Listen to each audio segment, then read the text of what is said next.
एक अतिशय मोठ्या व्यावसायिकाच्या कंपनी बाहेर रोज एक मुलगा त्याच्या लक्झरी कारला साफ करीत असे आणि त्या बदल्यात तो माणूस त्याला काही नाणी देत असे. ते एक साधं असं रोजचं दृश्य होतं, ज्याकडे कोणी लक्ष देत नव्हतं. पण त्या दृश्यातच नशीब आपला सर्वात मोठा खेळ खेळणार होता. त्या दिवशी तो व्यावसायिक अतिशय त्रस्त होता, कारण त्याचा व्यवसाय खूप वाईट रीतीने बुडत चालला होता. त्याचा कारभार, त्याचे पैसे, त्याची प्रतिष्ठा सर्व काही हातून निसटत चालले होते आणि त्याला समजत नव्हते की येणाऱ्या बोर्ड मीटिंगमध्ये तू नेमके काय प्रेझेंटेशन देईल, कोणत्या तोंडाने आपल्या डायरेक्टर समोर उभा राहील. तो आपल्या कारच्या मागच्या सीटवर बसून फाईलचे पाने उलटवत होता की तेव्हाच तो मुलगा समोर येऊन म्हणाला की साहेब, फाईलमध्ये पेज नंबर 3 वर चूक आहे. व्यावसायिकाने आश्चर्य आणि चिडचिडपणाने त्याच्याकडे पाहिले आणि झटकून म्हणाला की आता तू काय जाणतोस या सर्वांबद्दल. पण जेव्हा त्याने फाईलमध्ये पेज नंबर 3 वर नजर टाकली, तेव्हा त्याच्या पायांखालील जमीन सरकली. कारण तेथे खरेच एक अशी मोठी चूक होती, जी पकडणे प्रत्येकाच्या हातात नव्हते, तर फक्त कोणत्या तरी जिनियसचीच नजर तेथपर्यंत जाऊ शकत होती.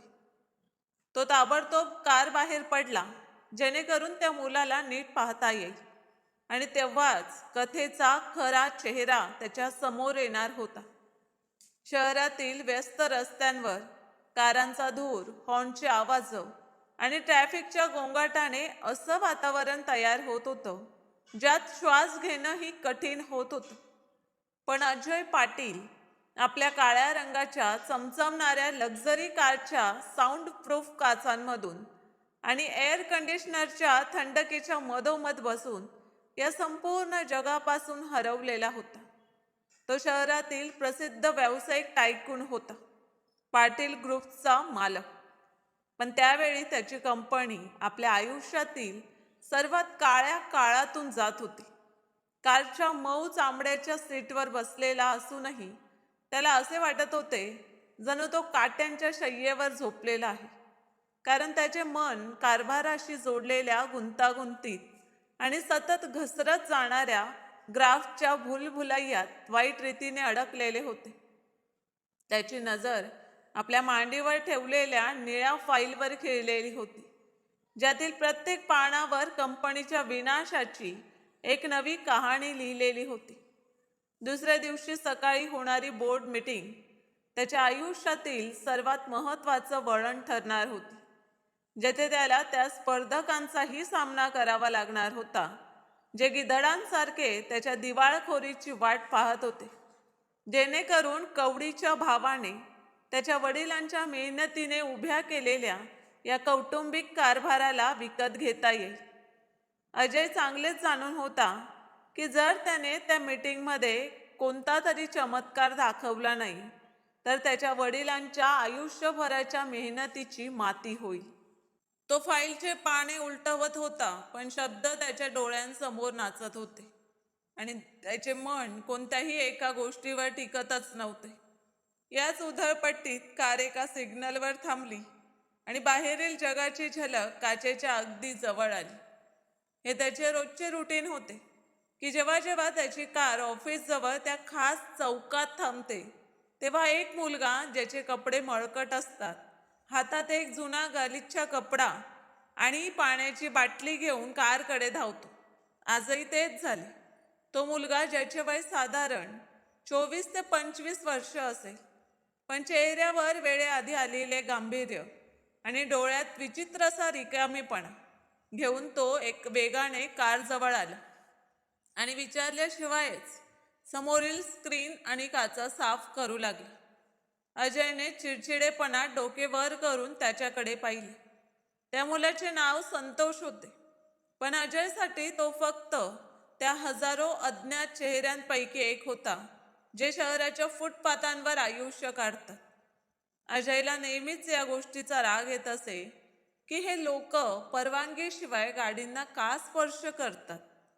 पण मग आपल्या सवयीप्रमाणे त्याने डॅशबोर्डवरून काही नाणी काढली आणि ती नाणी थोडीशी काच खाली करून बाहेर फेकली. त्याचे हे वर्तन स्पष्टपणे अभिमानाने भरलेले होते. जणू तो कोणत्या माणसाला नव्हे तर कोणत्या प्राण्याला दाना टाकत आहे. संतोषने नाणी पकडण्यासाठी हात पुढे केला नाही, तर तो शांतपणे कारची काच साफ करत राहिला. त्याचे हात मशीनप्रमाणे चालत होते, पण त्याची नजर वारंवार अजयच्या मांडीवर ठेवलेल्या त्या निळ्या फाईलवर टिकत होती. जणू त्या पानांवर लिहिलेली कहाणी तो आधीपासून जाणत आहे. अजय तर आधीपासूनच हद्दपलीकडे मानसिक दबाव आणि तणावाचा शिकार होता. जेव्हा त्याने त्या मुलाची ही कृती पाहिली, तेव्हा त्याचा राग अधिकच भडकला. त्याने मनातच विचार केला की हा मुलगा मुद्दाम उशीर करत आहे, जेणेकरून त्याच्याकडून अधिक पैसे घेता येतील. अजयने चिडचिडेपणात हात हलवून इशारा केला की तो इथून निघून जावा, पण मुलगा आपल्या जागीच थांबलेला राहिला. अचानक संतोषने काच साफ करणे थांबवले आणि अगदी कारच्या काचेजवळ आला. अजयने अतिशय नाराजी आणि रागाने काच आणखी थोडी खाली केली, जेणेकरून त्याला रागवून तेथून हाकलता येईल. पण अजयच्या तोंडातून कोणताही शब्द बाहेर पडण्यापूर्वी संतोषचा आवाज त्याच्या कानात पडला. सर, फाईलच्या 3ऱ्या पानावर जी टेबल बनवलेली आहे, त्यातील शेवटची ओळ ज्यात लिहिलेले ते सर्व स्टॅटिस्टिक्स अगदी चुकीचे आहे. संतोषच्या आवाजात एक विचित्र अशी स्थिरता, आत्मविश्वास आणि गांभीर्य होते.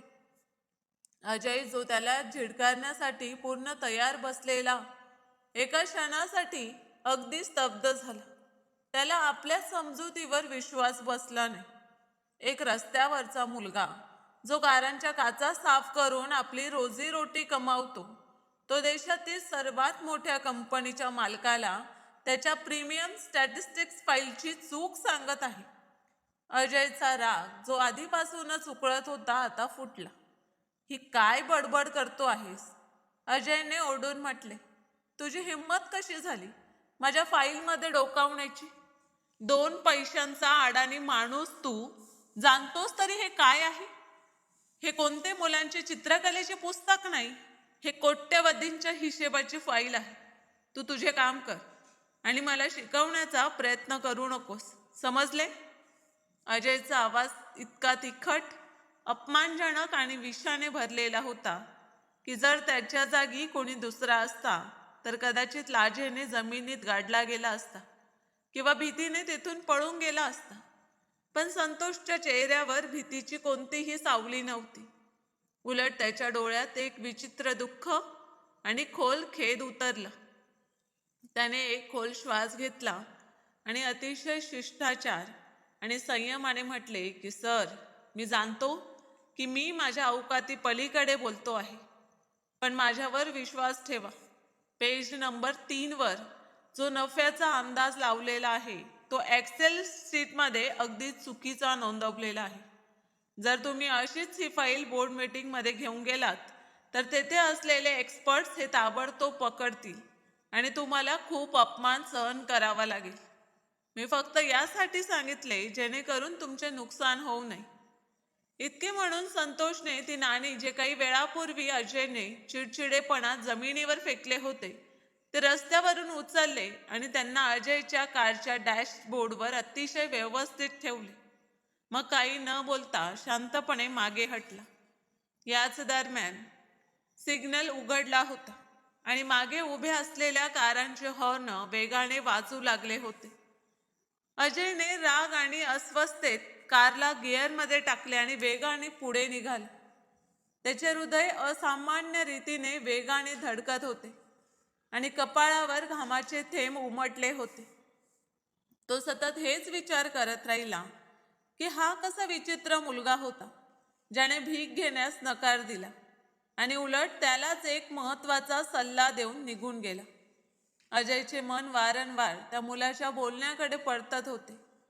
त्याने स्वतःला समजावण्याचा खूप प्रयत्न केला की एक अशिक्षित दिसणारा मुलगा इतक्या गुंतागुंतीच्या बॅलन्स शीटला कसे समजू शकतो. हा फक्त एक अंदाज होता की तो मला मूर्ख बनवून पैसे गोळा करू इच्छित होता. पण मग संतोषच्या डोळ्यात झळकणारा तो विश्वास, त्याच्या आवाजातला तो आत्मविश्वास आणि त्याच्या प्रोफेशनल अंदाज अजयला आतून अस्वस्थ करू लागला. शेवटी तो ऑफिसला जाण्याऐवजी कारला रस्त्याच्या कडेला पार्क करण्यास भाग पडला. त्याचे हात हलके हलके थरथरत होते. जेव्हा त्याने पुन्हा फाईल उचलली आणि पेज नंबर 3 उघडले, पहिल्या नजरेत तर सर्व काही अगदी बरोबरच दिसत होते, कारण त्यातील सर्व तपशील त्याच्या फायनान्स मॅनेजरने तयार केले होते आणि ज्यांना त्याने स्वतःही अनेक वेळा लक्षपूर्वक तपासले होते. तो स्वतःवर हसत बडबडला, मी किती वेडा आहे, जो एका रस्त्यावरच्या मुलाच्या बोलण्याला इतके गांभीर्याने घेत आहे. पण तेव्हाच त्याची नजर सर्वात खालील कॉलमवर टिकली, जेथे ॲक्युम्युलेटेड प्रॉफिटचा बॅलन्स काढलेला होता. अजयने कॅल्क्युलेटर काढले आणि पुन्हा हिशेब करू लागला. जसजसे तो अंक जोडत वजा करत गेला, तसे त्याच्या चेहऱ्याचा रंग उडत चालला होता. कपाळावर थंड घामाचे थेंब स्पष्ट दिसू लागले. संतोष खरे बोलत होता. तेथे खरेच एक अतिशय बारीक पण संपूर्ण कंपनीला उद्ध्वस्त करणारी चूक होती.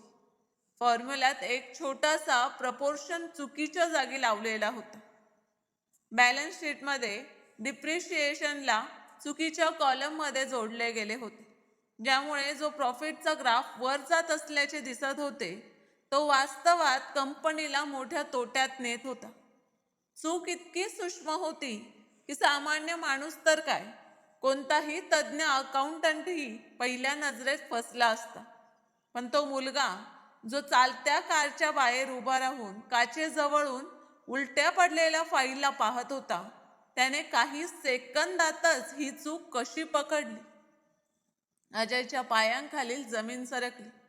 जर त्याने हे प्रेझेंटेशन दुसऱ्या दिवशी बोर्ड समोर ठेवले असते, तर त्याचे सर्व स्पर्धक त्याला कच्चे चावून खाल्ले असते आणि त्याची वर्षानुवर्षांची तयार केलेली प्रतिष्ठा कायमची मातीत मिसळली असती. त्या मुलाने अनावधानाने आज अजयचे संपूर्ण आयुष्य वाचवले होते. अजयला आपल्या उद्धटपणावर, अभिमानावर आणि घाईवर खूप लाज वाटली. त्याने मनातच विचार केला की त्याने एका हिऱ्याला दगड समजून ठोकर मारली, ज्याने त्याला बुडण्यापासून वाचवले. आता त्याला स्पष्ट जाणीव झाली होती की तो मुलगा कोणताही सामान्य भिकारी नाही. इतकी खोल समज आणि इतके तीक्ष्ण मन कोणत्या सामान्य माणसाचे नसतेच. अजयने एकही क्षण वाया न घालवता आपली कार यू टर्नमध्ये घेतली आणि त्या सिग्नलकडे वेगाने परत फिरला. त्याचे हृदय जोरजोराने धडकत होते. त्याला कोणत्याही परिस्थितीत त्या मुलाला शोधायचे होते, फक्त धन्यवाद म्हणण्यासाठी नव्हे, तर हे जाणण्यासाठीही की शेवटी तो आहे तरी कोण. जेव्हा तो सिग्नलवर पोचला, तेव्हा तेथे गाड्यांची प्रचंड गर्दी लागलेली होती, पण तो मुलगा कुठेच दिसत नव्हता. अजयने कार रस्त्याच्या कडेलाच सोडली आणि वेड्यांप्रमाणे बाहेर पडला. त्याने अतिशय महागडे बूट घातलेले होते, जे एसी असलेल्या कारमध्ये तर आरामदायक वाटत होते, पण बाहेरील तापलेल्या सूर्यप्रकाशात त्याच्या पायांना वाईट रीतीने भाजत होते. तरीही त्याला कोणत्याही गोष्टीची पर्वा नव्हती. तो फुटपाथवर धावत धावत लोकांना विचारत होता की कोणी इथे कार साफ करणाऱ्या त्या मुलाला पाहिले आहे का. लोक आश्चर्याने त्याच्याकडे पाहत होते की सूट बूटमध्ये सजलेला इतका श्रीमंत माणूस अशा प्रकारे फुटपाथवर का भटकत आहे. खूप शोध घेतल्यानंतर एका दुकानदाराने समोरच्या दिशेने इशारा केला आणि म्हटले की तो मुलगा जो रोज कार साफ करतो, त्याचे नाव संतोष आहे. तो कदाचित समोरच्या पार्कच्या बेंचवर बसलेला आहे. अजय जवळजवळ धावतच पार्कमध्ये दाखल झाला. तेथे एका जुन्या झाडाखाली बेंचवर संतोष डोके झुकवून बसलेला होता. त्याच्या हातात तेच जुने कापड होते आणि तो कदाचित काही खात होता किंवा मग काही वाचण्यात मग्न झाला होता. अजय धापा टाकत त्याच्या जवळ पोचला. त्याच्या श्वासा वाईट रीतीने फुललेल्या होत्या आणि घशात अडकल्या होत्या. संतोष. अजयने मोठ्या मुश्किलीने त्याचे नाव पुकारले. मुलगा दचकून उठला. आणि अजयला समोर पाहून घाबरला. तो ताबडतोब उभा राहिला आणि भीतीने बोलला, साहेब, माझ्याकडून कोणती चूक झाली आहे का? मी तर फक्त... कदाचित त्याला वाटले की अजय त्याला आणखी रागवण्यासाठी किंवा पोलिसांच्या हवाली करण्यासाठी आला आहे. नाही नाही संतोष, अजयने दोन्ही हात उंचावून त्याला दिलासा दिला. मी तुझ्याकडून माफी मागण्यासाठी आलो आहे. तू जे सांगितलेस ते अगदी खरे होते. ते खरेच चूक होती. तू आज मला पूर्णपणे उद्ध्वस्त होण्यापासून वाचवलेस. अजयच्या आवाजात खरी लाज आणि प्रामाणिक माफी होती. संतोष आश्चर्याने त्याच्याकडे पाहू लागला. त्याला विश्वासच बसत नव्हता की हा तोच माणूस आहे जो थोड्या वेळापूर्वी त्याला अभिमानाने भरलेल्या नजरेने ओढत होता. अजयने पुढे होऊन त्याचे दोन्ही खांदे धरले आणि त्याच्या डोळ्यात पाहत म्हणाला की खरे सांग संतोष, तू खरेच कोण आहेस? हे कपडे आणि ही स्थिती तुझी वास्तविकता असूच शकत नाही. कोणताही सामान्य मुलगा इतकी बारीक चूक एका नजरेत पकडू शकत नाही, तीही उलटी फाईल पाहून. तू हे सर्व कुठून शिकलास? संतोषच्या नजरा खाली झुकल्या. त्याच्या चेहऱ्यावर दुःखाची एक खोल सावली दाटली. जणू कोणीतरी जुनी जखम कुरवाळली आहे. तो काही क्षण शांत राहिला. मग हलक्या कटू हास्याने डोके वर करून अजयच्या डोळ्यात पाहत म्हणाला की साहेब, मी कोणताही जिनियस नाही आणि ना कोणती खास युक्ती जाणतो. फक्त तेच सर्व जाणतो ज्याच्यासोबत मी जगत आहे. अजयचे आश्चर्य अधिकच वाढले. काय अर्थ? मी समजलो नाही. संतोषने खोल श्वास घेतला आणि आपल्या खिशातून एक जुने ID कार्ड काढून अजयकडे पुढे केले. अजयने कार्डवर नजर टाकली तेव्हा त्याच्या पायांखाली जमीन सरकली. ते कार्ड पाटील ग्रुप्स म्हणजे त्याच्या स्वतःच्या कंपनीचे एम्प्लॉई कार्ड होते. त्यावर संतोषचा फोटो चिटकावलेला होता आणि पोस्टच्या समोर लिहिले होते, ज्युनियर डाटा एनालिस्ट. अजयने फाटलेल्या डोळ्यांनी संतोषकडे पाहिले. तू माझ्या कंपनीत काम करत होतास, पण कसे? मला याबद्दल काहीही का माहीत नाही. संतोषने आपल्या शर्टाच्या बाईने कपाळाचा घाम पुसला आणि हळू पण खोल आवाजात म्हणाला की साहेब, तुम्ही 7व्या मजल्यावर बसता आणि आमच्यासारखे लोक बेसमेंटच्या क्युबिलिक्समध्ये. तुमच्या आणि आमच्यामध्ये फक्त मजल्याचा नव्हे तर हैसियतचाही फरक आहे.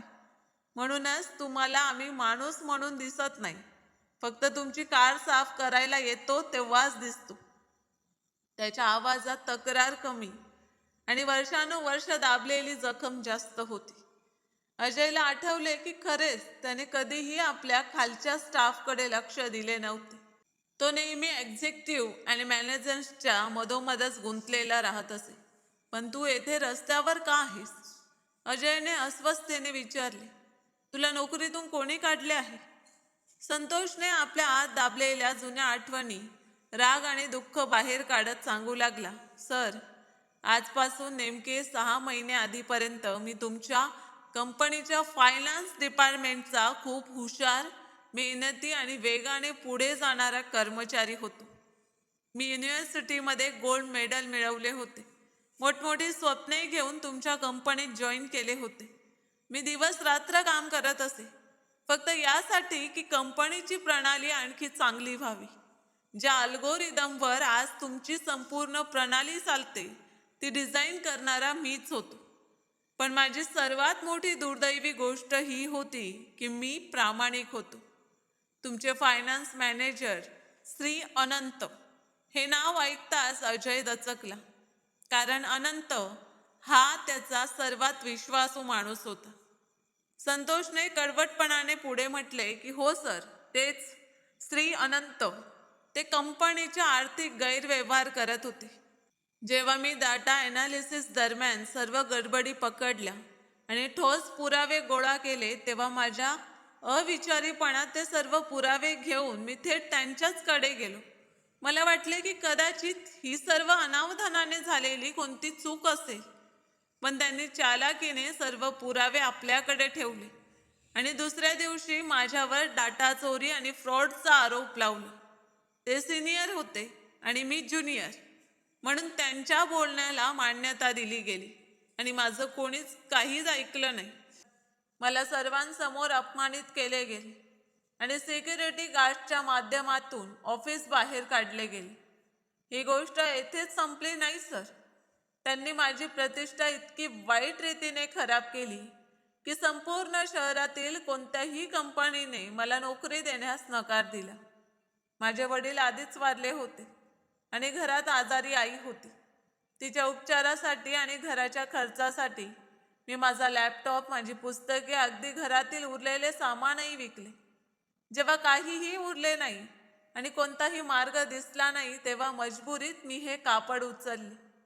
आज मी दिवसा त्या लक्झरी कार साफ करतो ज्यात बसून मी कधी स्वतः ऑफिसला जात असे आणि रात्री फुटपाथच्या पिवळ्या प्रकाशात जुन्या मॅगझिन्स वाचतो, फक्त यासाठी की माझ्या ज्ञानावर कुठे गंज चढू नये. हे सर्व सांगता सांगता संतोषचा आवाज भरून आला होता आणि त्याच्या डोळ्यात अश्रू तरंगू लागले होते. अजय स्तब्ध होऊन त्याचं बोलणं ऐकत राहिला. त्याला असे वाटले जणू कोणीतरी त्याच्या चेहऱ्यावर जोरदार थप्पड मारली. त्याच्या स्वतःच्या कंपनीत त्याच्या नाकाखाली इतका मोठा घोटाळा चालू होता. कोणत्या तरी सक्षम माणसासोबत इतका मोठा अन्याय झाला आणि त्याला भणकही लागली नाही. जो मुलगा त्याच्या कंपनीचा सर्वात मजबूत खांब बनू शकला असता, तो आज त्याच भ्रष्ट प्रणालीमुळे रस्त्यावर भटकत होता. अजयला आपल्या मौल्यवान सूट आणि मोठ्या कारची घृणा वाटू लागली. त्याला जाणीव झाली की खरा आंधळा तो स्वतः होता, ज्याला या चमकधमकमध्ये सत्य दिसलेच नाही. तो पूर्णपणे संतोषच्या हुशारीने प्रभावित झाला होता आणि समजला होता की हाच तो मुलगा आहे जो त्याच्या बुडत्या नावेला किनाऱ्यापर्यंत पोचवू शकतो. अजयच्या डोळ्यात एक नवी चमक उमटली. तो पुढे झाला आणि संतोषचा हात धरला. संतोष आश्चर्याने त्याच्याकडे पाहू लागला. अजयने गांभीर्यपूर्ण आवाजात म्हटले की मला माफ कर संतोष. मी एक अयशस्वी नेता सिद्ध झालो, जो आपल्या कर्मचाऱ्यांना सुरक्षित ठेवू शकला नाही. पण आता असे होणार नाही. आजपासून तू फुटपाथवर बसणार नाहीस. उद्याच्या मीटिंगमध्ये फक्त मीच जाणार नाही, तर तू माझ्या सोबत येशील. हे ऐकताच संतोष घाबरला. सर, मी? पण मी तिथे काय करणार? ते लोक मला आतही येऊ देणार नाहीत.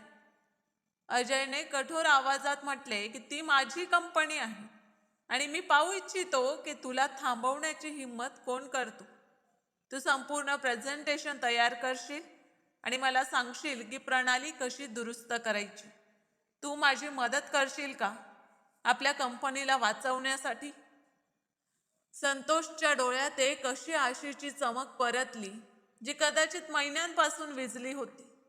त्याने अजयचा हात अधिक मजबूतीने धरला आणि डोके हलवत म्हणाला की ठीक आहे सर, पण माझ्याकडे घालण्यासाठी चांगले आणि नीट कपडेही नाहीत. अजय हलकेसे हसला. ही माझी जबाबदारी आहे. चल उठ. आपल्याकडे वेळ खूप कमी आहे आणि काम खूप जास्त. इतके म्हणून अजय संतोषला आपल्या कारकडे घेऊन गेला, जेथून त्या दोघांच्या आयुष्याचे आणि पाटील इंडस्ट्रीजच्या इतिहासाचे एक नवीन पान सुरू होणार होते. सूर्य मावळत होता, पण अजयला असे वाटत होते जणू त्याच्या आयुष्यात आता खरेच सकाळ होणार आहे. अजयची कार शहराच्या रस्त्यांवर हवेशी बोलत पुढे जात होती, पण कारच्या आत एक विचित्र अशी खोल शांतता पसरली होती. अशी शांतता जी शब्दांपेक्षा जास्त जड आणि अनुभवण्याजोगी होती.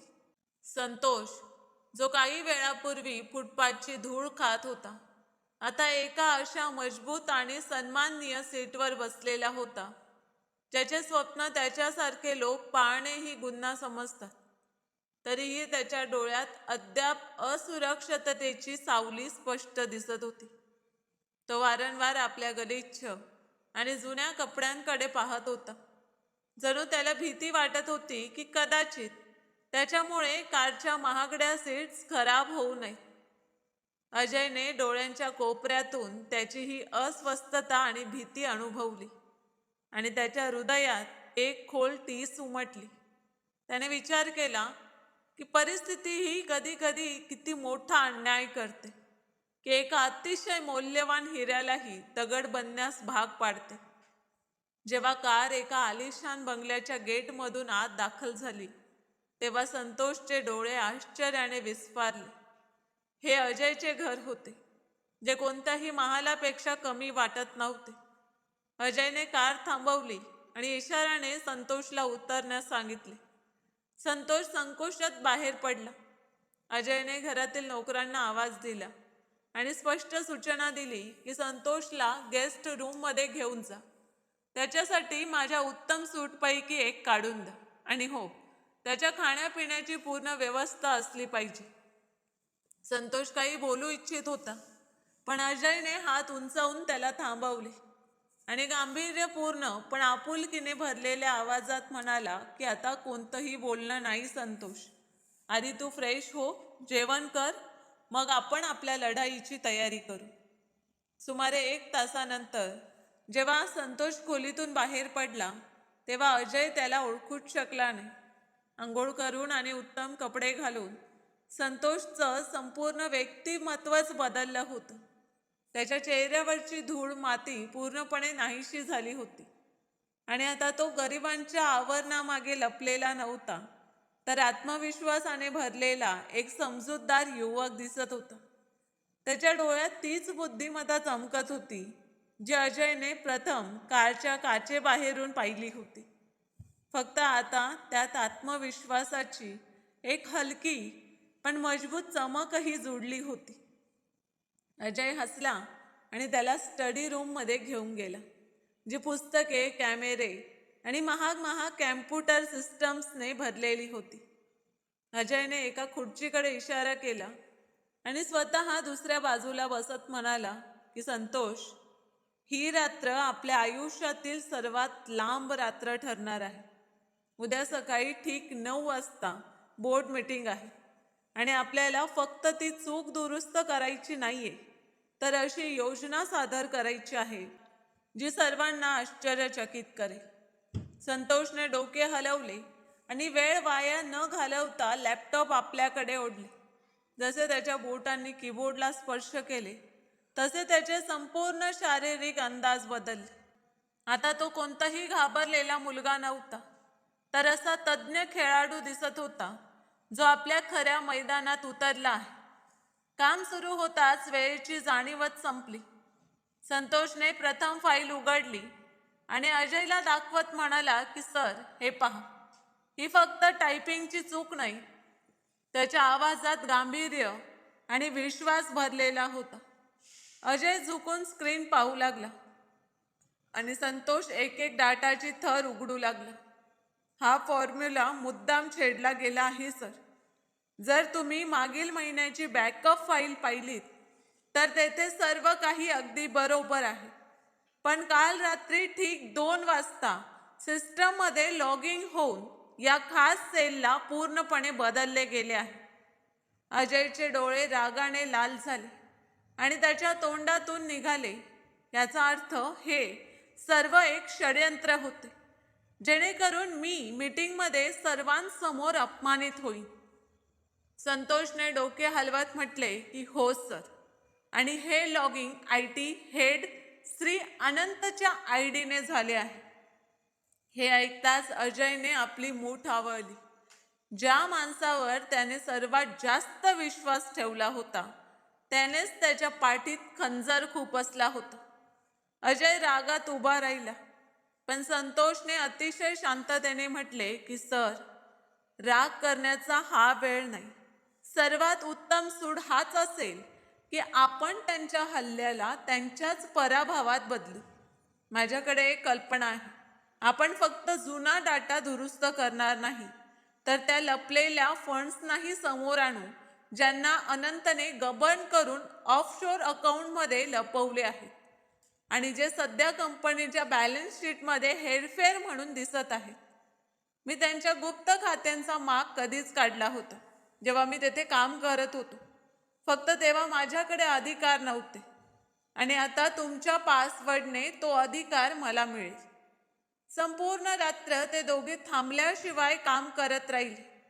कॉफीचे न जाणो किती कप रिकामे झाले होते आणि खोलीत फक्त कीबोर्डची टिकटिक आणि कागद उलटण्याच्या सतत येणाऱ्या आवाजांनी वातावरण अधिक गांभीर्यपूर्ण झाले होते. अजय वारंवार संतोषकडे पाहत होता आणि आश्चर्यचकित होता की त्याचे मन किती वेगाने आणि स्पष्ट चालते. तो फक्त या सर्व गोष्टींचा तज्ज्ञ नव्हता, तर त्याची रणनीतिक विचारसरणी ही कमालची होती. त्यानेच कंपनीला या मोठ्या संकटातून बाहेर काढण्यासाठी एक पूर्णपणे नवीन व्यवसाय मॉडेल तयार केले, ज्याला त्याने प्रोजेक्ट होप असे नाव दिले. जेव्हा सकाळची पहिली किरणे हळूहळू पृथ्वीवर पसरू लागली आणि खिडकीतून सूर्यप्रकाश आत येऊ लागला, तेव्हाच त्यांचे काम पूर्ण झाले. संतोष खुर्चीच्या पाठीला टेक देऊन बसला.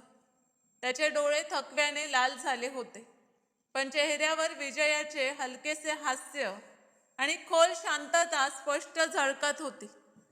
अजयने भरलेल्या डोळ्यांनी त्याच्याकडे पाहिले आणि भावुक होऊन म्हणाला की संतोष, जर तू नसतास तर आज पाटील इंडस्ट्रीजचा सूर्य खरंच बुडाला असता. संतोषने हलक्या हास्याने शांत आवाजात उत्तर दिले की सर, सूर्य ढगांमागे लपू शकतो पण संपुष्टात येत नाही. तुम्ही माझ्यावर विश्वास ठेवला, माझ्यासाठी तीच सर्वात मोठी गोष्ट आहे. दुसऱ्या दिवशी सकाळी पाटील ग्रुपच्या मुख्य कार्यालयात वातावरण इतके तणावपूर्ण होते की जणू हवाई थांबत थांबत चालत होती. सर्वत्र शांतता पसरलेली होती. कंपनीचे डायरेक्टर्स, भागीदार, वरिष्ठ कर्मचारी, मुख्य कार्यकारी सर्वजण तिथे हजर होते आणि जवळजवळ प्रत्येक चेहऱ्यावर वैताग, चिंता आणि रागाचे स्पष्ट चिन्ह दिसत होते. सर्वांना पूर्ण विश्वास होता की आज कंपनीच्या दिवाळखोरीची अधिकृत घोषणा होणार आहे. कॉन्फरन्स टेबलच्या एका टोकाला श्री अनंत बसलेला होता, ज्याच्या चेहऱ्यावर एक चालाक आणि कपटी हास्य खेळत होते. तो वारंवार आपले घड्याळ पाहत होता आणि शेजारी बसलेल्या आपल्या साथीदार षडयंत्रकर्त्या मॅनेजरला डोळ्याने इशाऱ्याने दिलासा देत होता की आज अजय पाटीलचा खेळ पूर्णपणे संपुष्टात येणार आहे. ठीक सकाळी 9 वाजता दरवाजा उघडला आणि अजय पाटील आत आला. त्याच्या चालण्यात तो पराभव अजिबात दिसत नव्हता, ज्याची सर्वजण अपेक्षा करून बसले होते. उलट त्याच्या पावलात एका राजासारखा आत्मविश्वास होता. पण खरी नजर त्याच्या मागे चालणाऱ्या युवकावर केली. संतोष, ज्याने गडद निळ्या रंगाचा सूट घातलेला होता आणि हातात लॅपटॉप धरून अजय सोबत पाऊल बरोबर पाऊल मिळवत चालत होता. खोलीत हलकी हलकी कुजबूज सुरू झाली. कोणी कुजबुजत विचारत होता की हा कोण आहे, तर कोणी म्हणत होता कदाचित कोणता नवीन कर्मचारी आहे. संतोषला पाहताच आनंदच्या कपाळावर आठ्या उमटल्या. चेहरा थोडासा कठोर झाला, कारण तो त्याला ओळखीचा वाटत होता. पण सूट आणि सलिकेदार नव्या रूपात तो ताबडतोब ओळखू शकला नाही की हाच तो मुलगा आहे ज्याला त्याने कधी धक्के देऊन बाहेर काढले होते. अजय आपल्या खुर्चीजवळ येऊन उभा राहिला. त्याने एक नजर सर्वांवर टाकली आणि शांत आवाजात म्हणाला, गुड मॉर्निंग सर्वांना. मी जाणतो तुम्ही सर्वजण येथे पाटील इंडस्ट्रीजच्या बुडण्याचा तमाशा पाहण्यासाठी आला आहात, पण मला खेदाने सांगावे लागत आहे की आज तुम्हाला निराशा होईल, कारण आज आपण अंताची नाही तर एका नव्या सुरुवातीची बोलणी करणार आहोत. इतके म्हणून त्याने इशाऱ्याने संतोषला पुढे बोलावले. संतोष पुढे सरसावला. त्याने लॅपटॉप प्रोजेक्टरला जोडले आणि मोठी स्क्रीन क्षणात चमकली. जसे अनंतने संतोषला जवळून स्पष्ट पाहिले तसे त्याचा रंग उडाला. घशात जणू काटे खूप असले. हा तर तोच संतोष आहे, पण हा इथे कसा? त्याच्या हृदयात धोक्याची घंटा जोरजोराने वाजू लागली. संतोषने बोलणे सुरू केले आणि आश्चर्याची गोष्ट ही की त्याच्या आवाजात जरा सुद्धा भीती नव्हती. आदरणीय बोर्ड सदस्यांनो, तुमच्या समोर जे अहवाल सादर केले गेले होते ते अर्ध्या सत्यावर आधारित होते. आज मी तुम्हाला ते पूर्ण चित्र दाखवणार आहे जे खोट्याच्या पडद्यामागे लपवले गेले होते. त्याने पुढची स्लाइड बदलली, ज्यात ती चूक स्पष्ट दिसत होती, जी अजयच्या फाईलमध्ये मुद्दाम सोडली गेली होती. हे पहा, ही कोणतीही सामान्य चूक नव्हती, तर कंपनीचे शेअर्स पाडण्याच्या एका विचारपूर्वक रचलेल्या षडयंत्राचा भाग होती. यानंतर संतोषने खरे स्टॅटिस्टिक्स दाखवले, जे कंपनीचा नफा आणि खरी स्थिती स्पष्ट समोर ठेवत होते. खोलीत असलेले लोक, जे काही वेळापूर्वी राग आणि निराशेने भरलेले होते, आता पूर्ण रुचीने स्क्रीनकडे पाहू लागले होते. संतोषने आपले बोलणे अधिक मजबूतीने मांडत म्हटले, आणि हे स्टॅटिस्टिक्स जे तुम्ही सध्या पाहत आहात, हे कोणत्याही बाजारातील चढउताराचा परिणाम नाही, तर हे एका आतील भ्रष्टाचाराची स्पष्ट साक्ष आहे. तेव्हाच अनंत वैतागून आपल्या खुर्चीतून उभा राहिला आणि जवळजवळ ओढत म्हणाला की हे सर्व खोटे आहे. हा मुलगा एक फ्रॉड आहे. याला कंपनीतून काढले गेले होते, कारण हा असाच डाटा चोरी करत असे. तुम्ही लोक याच्या बोलण्याला कसे ऐकू शकता? अजय पाटील, तुम्ही वेडे झाला आहात का, जो एका फ्रॉड कर्मचाऱ्याला बोर्डच्या इतक्या मोठ्या मीटिंगमध्ये घेऊन आला आहात? खोलीत अचानक गोंधळ सुरू झाला. काही लोक अनंतच्या समर्थनात बोलू लागले. कोणी मोठ्या आवाजात प्रश्न विचारत होता, तर कोणी वातावरणात भटकवण्याचा प्रयत्न करत होता. अजय शांत उभा हे सर्व पाहत होते. त्याच्या चेहऱ्यावर ना राग होता ना भीती, फक्त एक खोल गांभीर्य होते. पण संतोषने एका थंड आणि आत्मविश्वासाने भरलेल्या हास्याने अनंतकडे पाहिले आणि अतिशय शांत आवाजात म्हणाला, श्री अनंत, गोंधळ घालण्याने सत्य लपत नाही. जर मी फ्रॉड आहे, तर तुम्ही हे स्पष्ट कराल की परवा रात्री ठीक 2 वाजता तुमच्या वैयक्तिक लॅपटॉपवरून मुख्य सर्व्हरमध्ये लॉगिंग होऊन फाईल नंबर 302 मध्ये बदल का केले गेले? हे म्हणत संतोषच्या आवाजात ना भीती होती ना घाई. जरा हेही सांगा, त्याने बोलणे पुढे वाढवले, की हे लॉगिंग तुमच्या युजर आयडीने का झाले? जसे संतोषने एक क्लिक दाबले, स्क्रीनवर सर्व्हरचे सर्व लॉग उघडले गेले. तेथे स्पष्ट आनंदचे युजरनेम, तारीख, वेळ आणि IP ॲड्रेस लिहिलेले होते, आणि तो IP ॲड्रेस त्याच्या घरचा होता. संपूर्ण खोलीत मृत्यूसारखी शांतता पसरली. अनंतचा चेहरा घामाने भिजला. तो काही बोलू इच्छित होता, काही सांगू इच्छित होता, पण शब्द जणू त्याच्या घशातच अडकले. संतोषने थांबल्याशिवाय आपले बोलणे सुरू ठेवले, आणि फक्त इतकेच नाही श्री अनंत, ही आहे त्या अकाउंट्सची पूर्ण यादी, ज्यात मागील 6 महिन्यात कंपनीच्या फंड्सना वारंवार हस्तांतरित केले गेले. संतोषने पुढची स्लाइड उघडली, जेथे बँक व्यवहारांचा पूर्ण चार्ट समोर होता. प्रत्येक व्यवहाराच्या पुढे अनंत आणि त्याच्या साथीदारांचे नाव गुप्त कोडच्या रूपात लिहिलेले होते, ज्यांना संतोषने एक एक करून डिकोड केले होते. बोर्डचे सदस्य राग आणि आश्चर्याने अनंतला टक लावून पाहू लागले. खेळ पूर्णपणे उलटला होता. शिकारी आता स्वतः शिकार झाला होता. मुख्य डायरेक्टरने रागात टेबलावर हात मारत म्हटले, सिक्युरिटी, श्री अनंत आणि त्याच्या संपूर्ण टीमला ताबडतोब ताब्यात घ्या आणि पोलिसांना बोलवा. 2 सिक्युरिटी गार्ड ताबडतोब आत आले आणि अनंतला बाजूने पकडले. जाता जाता अनंतने द्वेष आणि पराभवाने भरलेल्या नजरेने संतोषकडे पाहिले, पण संतोषने नजरा खाली करण्याऐवजी पूर्ण अभिमान आणि शांततेने त्याचा सामना केला. अनंतला ओढत ओढत बाहेर नेले गेले. अजयने पुन्हा माईक हाताळले आणि संपूर्ण हॉलमध्ये गुंजणाऱ्या आवाजात म्हणाला, सर्वांना नमस्कार. हीच ती सत्यता जी आत्तापर्यंत तुम्हा सर्वांकडून लपवली जात होती, आणि ही सत्यता समोर आणण्याचे काम माझ्या या सक्षम साथीदार संतोषने केले आहे, ज्याला कधी आपल्याच प्रणालीने दुर्लक्षित केले होते. त्याने एक क्षण थांबून संतोषकडे पाहिले आणि पुढे म्हटले की पाटील इंडस्ट्रीज आता फक्त नफा कमवणार नाही, तर न्यायही करेल. मी आज ही घोषणा करतो की संतोषला फक्त त्याची पदवी परत दिली जात नाही, तर त्याला कंपनीचा नवीन मुख्य रणनीती अधिकारीही बनवले जाते. संपूर्ण हॉल टाळ्यांच्या गजराने भरला. लोक आपल्या जागेवरून उभे राहून अजय आणि संतोषला अभिनंदन देऊ लागले. संतोषच्या डोळ्यात अश्रू आले.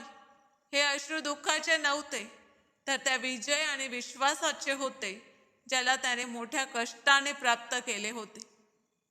त्याने अजयकडे पाहिले, ज्याच्या डोळ्यात एका मोठ्या भावासारखं प्रेम आणि खोल अभिमान स्पष्ट झळकत होता. मीटिंग संपल्यानंतर जेव्हा ते दोघे बाहेर पडले, तेव्हा दुपारचा सूर्य आपल्या पूर्ण ताकदीने चमकत होता. अजयने संतोषच्या खांद्यावर हात ठेवत हसून विचारले, कसे वाटते आहे श्री रणनीती अधिकारी? संतोषने एक लांब श्वास घेतला, जणू वर्षानुवर्षाच्या कैदेतून आज मुक्त झाला, आणि म्हणाला की सर, असे वाटते आहे जणू मी पुन्हा जिवंत झालो आहे. पण मला तुमच्याकडून एक वचन हवे आहे. अजयने प्रश्नार्थक नजरेने त्याच्याकडे पाहिले.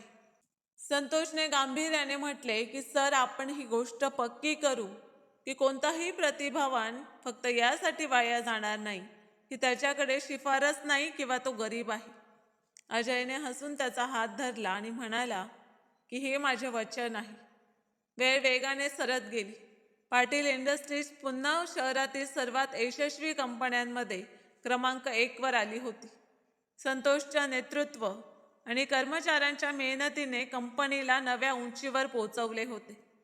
एक दिवस अजय आपल्या कारतून कार्यालयाबाहेर उतरला.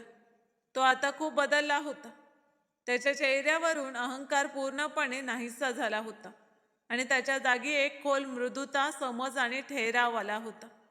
अचानक त्याची नजर रस्त्याच्या त्या बाजूला पडली, जेथे एक छोटासा मुलगा खांद्यावर भारी दप्तर लटकवून फाटलेल्या चपला घालून शाळेत जात होता. त्या मुलाला पाहताच अजयचे हृदय जणू थांबले आणि त्याला आपला भूतकाळ आठवला. तो वेळ जेव्हा तो अशा गरीब मुलांना पाहूनही नजरा फिरवत असे. अजयने ड्रायव्हरला कार जवळच थांबवण्याचा इशारा केला. ड्रायव्हर आश्चर्यचकित राहिला की साहेब अचानक का थांबले. अजयने आपल्या खिशात हात घातला. काही पैसे काढण्याऐवजी एक कार्ड काढले आणि तो स्वतः रस्ता ओलांडून त्या मुलाजवळ गेला. मुलाने त्याला आपल्याकडे येताना पाहिले तर भीतीने एक पाऊल मागे हटला. अजय ताबडतोब गुडघ्यांवर बसला. हलक्या हास्याने म्हणाला की बाळ, घाबरू नको. तू शिकू इच्छितोस का? मुलाने त्याच्या डोळ्यात डोकावत निरागसपणे डोके हलवले. अजयने ते कार्ड त्याच्या हातात देत म्हटले, आपल्या आई किंवा बाबांना सांग की या नंबरवर कॉल करा. तुझ्या शिक्षणाचा सर्व खर्च पाटील फाउंडेशन उचले. हे ऐकताच मुलगा आनंदाने उड्या मारत निघून गेला. अजय तेथेच उभा राहून त्याला जाताना पाहत राहिला. तेव्हाच मागून पावलांचा आवाज झाला. हा संतोष होता, जो आता अतिशय मौल्यवान कपडे घालून उभा होता आणि त्याच्या हातात एक फाईल होती. त्याने संपूर्ण दृश्य पाहिले आणि हलक्या हास्याने म्हणाला, तुम्ही उशीर करत आहात सर मीटिंगसाठी. अजय वळला. त्याच्या चेहऱ्यावर शांतता भरले हास्य होते. त्याने म्हटले की काही गोष्टी मीटिंगपेक्षा अधिक महत्त्वाच्या असतात. संतोष, तू मला शिकवलेस की हिरे फक्त दुकानात मिळत नाहीत. कधी कधी ते फुटपाथच्या मातकट्यातही लपलेले असतात. फक्त त्या हिऱ्यांना ओळखणारी नजर आणि पुढे होऊन धरून घेणारा हात हवा असतो. माणसाची किंमत त्याच्या पदवी किंवा त्याच्या कपड्यांवरून नव्हे, तर त्याच्या चारित्र्य आणि त्याच्या समजुतीवरून होते. जगात माहीत नाही किती संतोष असे आहेत जे फक्त एका संधीची वाट पाहत आहेत, आणि माहीत नाही किती अजय असे आहेत ज्यांना आपले डोळे उघडण्यासाठी कोणत्या ठोकराची गरज पडते. मित्रांनो, ही कथा फक्त एका कंपनीच्या यशाची नाही, तर मानवतेची आणि त्या खऱ्या हिऱ्याची आहे, ज्याला शेवटी त्याचे खरे स्थान मिळालेच. मित्रांनो, ही कथा फक्त एका कंपनीच्या यशाची नाही, तर मानवतेची आणि त्या खऱ्या हिऱ्याची आहे, ज्याला शेवटी त्याचे खरे स्थान मिळालेच. तर मित्रांनो, जर तुम्हाला आमची ही कथा आवडली असेल तर कमेंट करून नक्कीच सांगा. व्हिडिओला लाईक करा आणि जास्तीत जास्त शेअर करा. चॅनलवर नवे असाल तर सबस्क्राईब करायला विसरू नका. धन्यवाद.